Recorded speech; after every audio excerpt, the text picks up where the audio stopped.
Well, we'll get started. I do want to say good morning to everyone. I missed you all last night running some errands, but it's my official introduction and hello to many of you.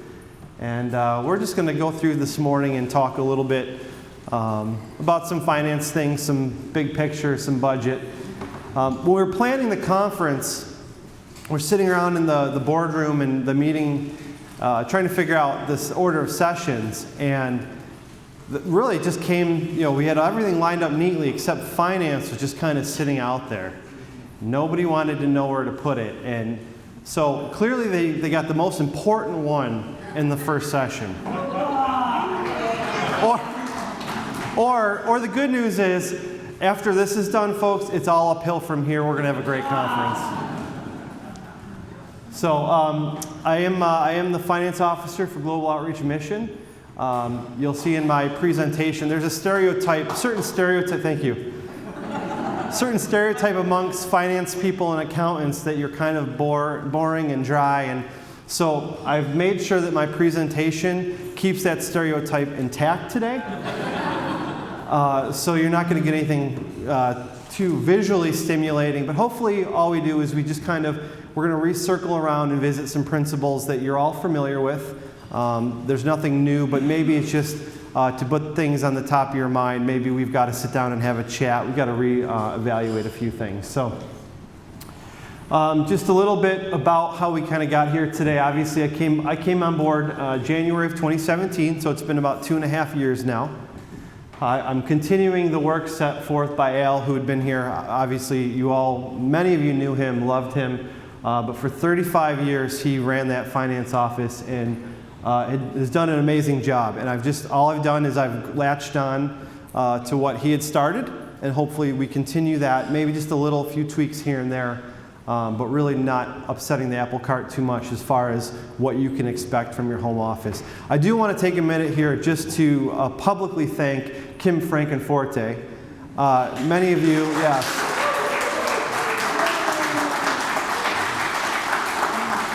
Kim kind of kept everything together during that time of transition, and she's still someone that I go to for advice and for help. So we'll talk about it a little in our last slide, but really it's the finance, the two of us and some other folks who are there to serve you. But I just want to thank Kim for the work that she's done and does day in and day out. So thank you, Kim. And I'm just here to steward the resources, to help steward the resources, help guide the ship for whatever the Lord has in store for the next 75 years, or whenever that transition would take place to the next person. So I thought it'd be good to get you to know a little bit about me. We haven't had a chance to get to meet. Some of you might know me from certain orientations and interactions, but this is my family. This is my wife, Emily. We've been married about 8.5 years. Emily, by profession, is a nurse. She's an ICU nurse. She's currently a nurse educator for a local college in Buffalo. So she's got a nursing background, and she has a compassion for people that I just can't fathom. I love people, but not the way that she does to take care of people. Isla, our daughter, is almost 4. She is a joy. She's our firstborn. And her brother Mason is 2.5. And we're enjoying life right now. It is something new every day, and we're just so thankful for that. So you'll get a chance to meet Emily on Thursday. She'll be coming up for our Thursday evening program. Just a little bit about me. I was born and raised in Buffalo, Western New York, so Southern Ontario is familiar to me. I grew up just east of the city of Buffalo in a rural farming area. So, navigating the airports and the highways is why I was running some errands last night. I was saved at a young age at a Baptist church we went to, at the Awana Club, Sparks, I believe. It was the young kids one, but I'm grateful for that. I grew up in a Christian home, and I'm thankful for Christian parents. And I'm was very familiar with mission work, because as a Baptist church and a small one, we'd have missionaries come in on Sunday nights and Wednesday nights. And so I was exposed to that at a young age, and just our family's always been supporting of missionaries and mission work. So that's not a new concept for me. So, coming into this environment, this role, I kind of understood some of the dynamics, maybe not all of them, but some of them. I have a business background. I've got some degrees from different schools. Just sat in class a lot and did a lot of business stuff. So anyway, I kind of like that in a certain way, in certain portions of that. So my experience has helped with this transition. Also my work experience. I spent 16 years at a local community bank serving just about every role you could possibly serve in. And it's just incredible. I've shared this with the staff and internally, but it's incredible how Global Outreach Mission, the way that I view it, is a community bank of mission agencies. We know you all. We have personal relationships. You call the office and you talk to someone and you know who you're talking to. There's just many similarities that have really helped me in the transition. I'm thankful for that experience. I'm thankful for that time working there and preparing me for what I'm doing today. So some hobbies. I love hockey, Buffalo Sabres. They're terrible, but I love them. I've taken up tennis. I play hockey as well. Our church has a men's organization affiliated with FCA, so that's fun for me. I do collect coins. I do have a display on my desk in the office that I will take coins from your countries and put your name on them. It's just kind of a way that I curate that. So if you want to drop me one off, I'd be grateful for that, and we'll put that on display. And then I have a lot of interests. So I'm always into something new and learning something new and trying something new. So, uh-oh. What about rugby? There's, since the president asked in a non-question and answer session, there are two things I left off, but many of you know them. I did play rugby. I did officiate rugby in New York State for a couple of years. I love the sport. I would still play it if my body allowed me, and it's always on Saturday afternoon, which is tough with family. So, but yes, rugby, we can talk about rugby union for our European folks, not so much rugby league, but, and yes, I am a DJ. I know that comes up. I've done wedding DJing service for 20 years, so it's something I enjoy. I do it for friends and family and stuff like that. So some of you know that. There's kind of I'll put it out there publicly, weddings and banquets and stuff like that. So, all right, let's get into the business stuff. Enough about me. We're going to talk about really 5 main things today. And again, these are not new concepts. These are things that you should know about. We just want to refresh and touch some real high points. Talk about some budgets, kind of what to expect and the interaction between the office and yourselves in the field. We're going to talk about Virtuous. We're going to get more on that. Dennis will be having a session, I believe tomorrow. You're welcome to sit in on that. He's going to talk a little bit about pledging and pledges, and I'll talk to you about how pledging reflects on your budget. We're going to talk about a little bit of reporting, some funds, some salary, and then one neat little tool that we have that it seems like every time I roll it out, the individual says, wow, you guys have that, that's great. So we're going to talk about a little bit about special projects and launching some things that we can do to help you meet needs and share your needs with your support group. So budgeting, this is the most important, in my opinion. I'm the finance, so everything up here is the most important, right? The most important thing that we can do is create a budget. And so our partnership development team will use the language, how can we effectively continue to do ministry? Well, we effectively can do ministry in a couple different ways. One is to have both a good support group and obviously bathing our ministry in prayer and having people come alongside us and support us that way. But also we need the finances. We need to have a budget. We need to have support that meets our budget and try to figure out what that correlation is. It helps us set a goal. It helps us set a goal for our monthly need. It helps us set a goal to share with our churches, our supporters, our donors. It's just a finite number. People always come up to you and say, well, how much do you need? What do you need it for? And so the conversation that you and I would have will answer those questions so that you can then communicate that clearly and effectively to your supporters. It's flexible. Your budgets are flexible. We'll talk about payroll a little bit later, but what we prefer to do with all of the folks that we're processing payroll for is we want to set a budget and we want to stick to it as best as we can. We just want to send that to you over and over. But life happens. Emergencies happen. Changes happen. Special needs come up. Ministry opportunities come up. So we want to meet those needs for you. So just communicate to myself and let me know if we need to make any changes. Especially with children, new children, children going off, empty nest. Our budget and our needs change from time to time. So I'm available to chat anytime that we want to talk about that type of change to see if there is one. And then even if there isn't maybe a change, but maybe just to reevaluate everything.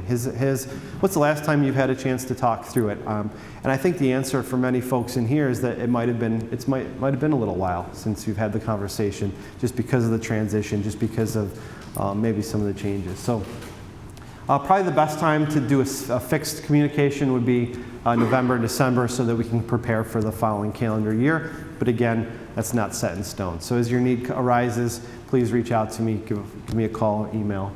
How can I help? Let's chat, let's Skype, let's communicate. So welcome to Virtuous. It's kind of, for those of you who've embraced it, the tool should be very well received, because we are now communicating information to you in the field that at times had taken weeks to really get you full statements. With Virtuous, everything is real time. When your donors and gifts come in, we post that.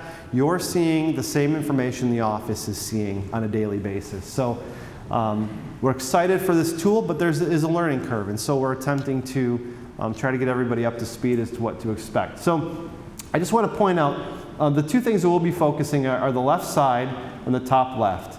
You've got the little progress tag, and that is a real-time indicator of your gifts throughout the month. So the $3,615, that number there is going to be your personal budget. So it's going to change for everybody. That would be the number that you and I would come up with in our budget meeting, and we plug that in there. And then just below that, we've got a percentage goal. And you'll see pledged. Pledged is important language. I'm not going to go into that, but basically there's a way that we can indicate that this is a repeating gift. That would be the preference by the mission to have the repeating gifts equal the budget. And that's the metric that we'd like to use. There is some flexibility there. But what that does is that tells us when you checked in on that date, whatever the date is, we'll say it's the 7th of the month. And by the 7th of the month, you're 29% to your goal. And so the metric that I'm using and that we're kind of transitioning to help you is to see, does that number equal 100%? Does that exceed 100% by the 30th or the 31st or the 28th of the month, the end of the month? Are we at 100%? If not, then there's some changes that need to be made, or we may already be making those. It might be something we're aware of and we've adjusted accordingly, so maybe we need to update that. But again, I just want to highlight this because this is your kind of quick check. You log in, you wake up in the morning, do your devotion, your quiet time, have a coffee, maybe check Virtuous, do it every Monday or something like that. I know you all do it, I do it. So it's that important. The finance is that important. So that's just kind of an overview of what to expect related to how I use your budget and then how you can then translate that to your support levels. So if that number doesn't equal 100% by the end of the month, or there might be some irregular gifts, again, this isn't a foolproof way to do it, but what if we need a little help, a little oomph? This is exciting to me because for those of you who've been through orientation since I've been on board, and maybe the last 4 years, I think Keith has been facilitating our new candidate orientation. He's available. We have a partnership development coach available to all of you at no charge to help engage, just to ask the right questions. Am I engaging my supporters correctly? Am I engaging my donors correctly? Can I be doing newsletters differently? What's the messaging? And Keith really has some good, and Butch will be coming on board to do the same thing. Hopefully you get a chance to meet Butch this week. But we have tools and resources to help you. So I know there's some generational just differences on the way this is done, and that's fine. We respect that, and we'll continue to respect that. But for those of you looking to actively engage in some good habits, partnership development, we can provide that to you. So let me encourage you to reach out to myself. We can have a conversation, and I'll get you connected with the individuals who. So you can just say, hey, what am I doing? How am I doing it? What can I do better? And we're happy to provide that for you. So that's another great resource that we have available to you. So we're going to talk a little bit about reporting. I think this diagram, reporting, you're on the mission field, and you're very busy. You're doing work, you're doing ministry, and no one wants to sit down and really put anything together. Do we have time to sit down and put anything together? It's oftentimes very difficult, and it seems like busy work, and it seems like something that just can wait till later. But I just want to illustrate here that there is a bit of an accountability structure. So as you can see there, the charity, myself, and individuals within the charity are filing reports seemingly nonstop, constantly, to all the government agencies, to all the state agencies, to the provincial agencies, just allowing us to continue to be established as an organization that can help facilitate nonprofit and charitable work. So we're continuing to do constant reporting. In exchange for the work funds, which would be your ministry dollars that we send to you, the governments, both on the IRS and the CRA, would like an accountability for those funds. Since they're not getting taxes paid on them, they would like us to report as to what those are used for. So for example, let's say you do a discipleship class and you have $100 of materials every month. Kim is preparing the payroll and we're sending you $100. You see that work fund or that ministry fund line item. What we want to know is that during that month, how did you spend those dollars? Did you spend them all? And if you did, amen, praise the Lord. Do we need a reimbursement? Did you have to use some personal funds to meet that deficit? Can we reimburse that for you? Or maybe you didn't spend them all. Maybe it was just a month you had $100 and we'll carry it over. So next month when we transfer another 100, you've got 100 plus what was left over, and we need a kind of a running ledger of that accountability for those work funds. So for those of you who are doing that, thank you. For those of you who need to do that, we can talk about that. If you need some help with the structure of that, I'd be happy to communicate. But really that's just the accountability, is that we need to be accountable to the government, and we ask for you to help us in that accountability chart. So 3 things. I talked about the work funds in the middle. The monthly report, I think this is important. It's important for the organization, but each month, towards the end of the month, you get an email from GOM. You get it every month. It's the same thing. It's a few questions that are repeated. It might, in some cases, it may seem repetitive, but that's important information for us at the mission. We do a lot of different things with that, and specifically from the finance side of things, I get phone calls, I get emails from your churches, from your supporters. They call up and they say, how's so-and-so doing? Well, if I haven't seen a newsletter and you haven't sent a monthly report, and I'm a Christian, I'm not going to lie to them. So I don't know, I haven't heard from them. We haven't heard from them. I don't exactly say that, but I'm advocating for a lot of you folks who need to send that report so I don't have to lie anymore, all right? The forgiveness I have to ask for on a daily basis. But all joking aside, there's some questions on there that will help us pray for you. They'll help us find out what your needs are to support you. Are there resources in our region that maybe we could allocate to you? We don't know those. If we don't know what you're doing, we can't help you.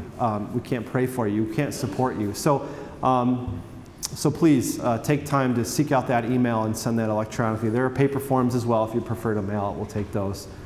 And then lastly, the year-end report. It's kind of an expansion on that monthly one. There's a little bit of a finance element. But again, these are just important things that the organization would ask that you would send to us. So, yes, quickly. One question. The monthly reports, are they readable to anyone who goes online, or are they just to you and family? That goes to one person. Those are confidential. And then that one individual discerns, uses the discernment whether it needs to be passed on. No, that we'll talk about that. It's a little different. So, but yeah, that would be when you respond. That's done electronically for the monthly report. And again, that's just kind of a health and wellness checkup on you in all different areas. So, we'd be grateful if you would take time to respond to those. One other thing. This is not new to anyone. I just want to highlight the options you have, some flexibility that we have. Just basically, it's what I would call the transfer, the payroll, the flow of salary. This came up a lot with folks traveling to the conference. The reimbursement or advance for travel funds or advance for whatever your need may be. We'll start at the top. Payroll, just to reiterate, is set for the 9th and 10th of each month. That does fluctuate depending on how the weekend falls, the calendar falls. But generally, we target to process Canadian payroll on the 9th of the month and the U.S. payroll on the 10th of the month. And again, that would change. So generally, what I would communicate is plan your budget cycle if you can based on the 15th of the month. But just so you know, that is our internal calendar. Obviously, this month got bumped back a little bit because we're all here this week. So we'll be diligently getting to that when we get back on Monday. Again, with a lot of different requests coming in, we'd prefer to do one single transfer per month. So if there's an upcoming need or an upcoming request for additional funds kind of outside that budget, we'd be happy to meet that. If you can get that request to us, we can process that with the 9th or 10th payroll. And again, advances with enough notice, we'd appreciate it. Again, we're here to meet your needs. We're not going to say no. There are sometimes some internal delays with people being out of the office and whatnot, so we meet those as best we can in the midst of an immediate need.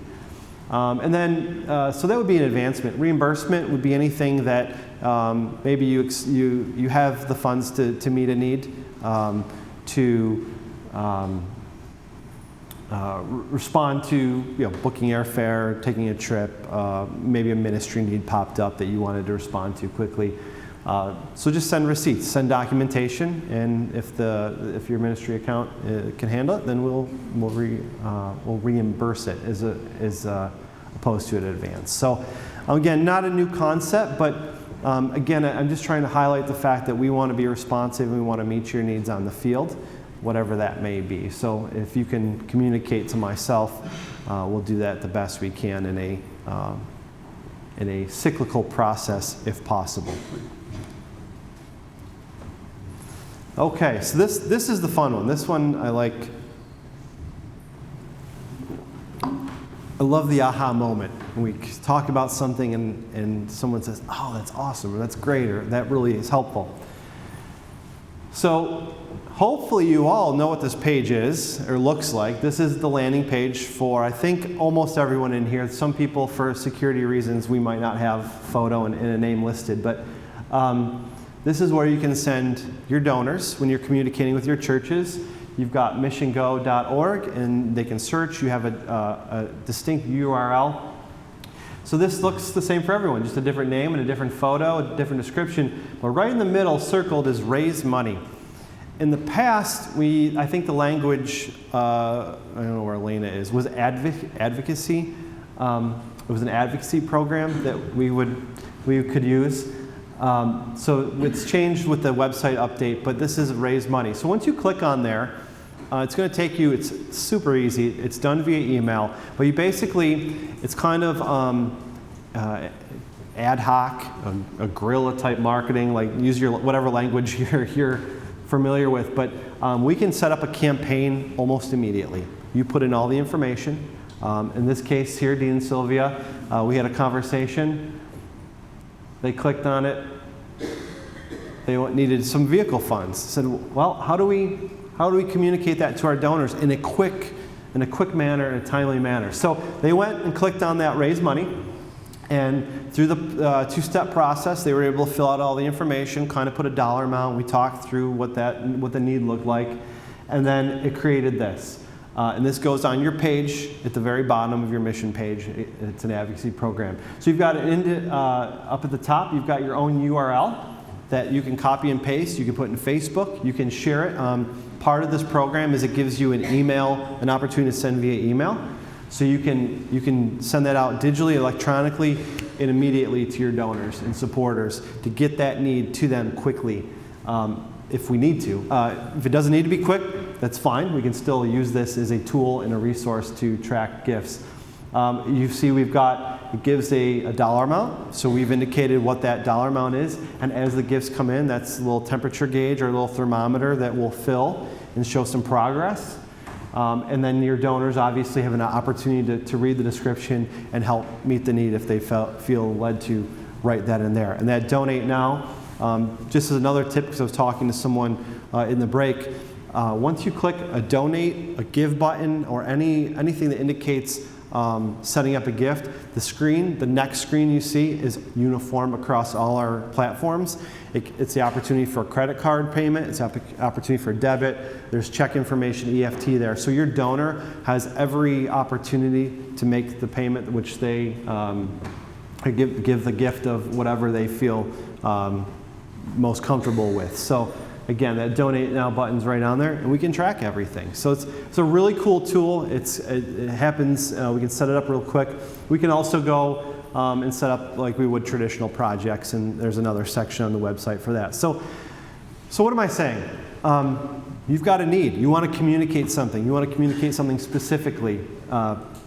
Just reach out, let me know, and we'll put something together and help give you the tools. Again, the tools and the resources to communicate to your donors what that might look like. So, just for the record, the vehicle did not look like that. Oh yeah, yeah. If you don't provide a picture, Lana gets to pick one, or I get to pick one. So, I think somebody had a cartoon drawing. I think we did of one. So, we'll change it. If you don't like it, that's fine. We'll change it. But yeah, that red one looks like it's going pretty fast. So, is that how you drive, Dean? Yeah, something. Okay.